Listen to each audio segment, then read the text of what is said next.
Well, urgent care is kind of a step up or a step closer to emergency medicine. That in an urgent care situation, the situations are acute. The patient comes in, either doesn't know what he has and is concerned, doesn't want to go to an emergency room because emergency rooms are a long wait, and for various other reasons, expenses, they go to an urgent care center.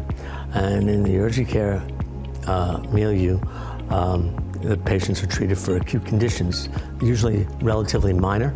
Anything that's severe gets rushed to the emergency room, such as, for instance, a patient comes to an urgent care center and has pain in the abdomen.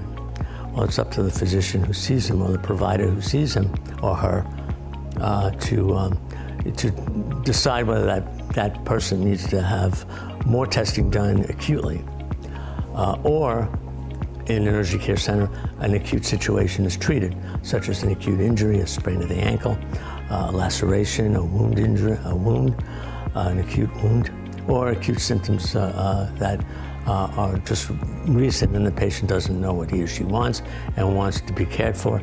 The urgent care center is like that.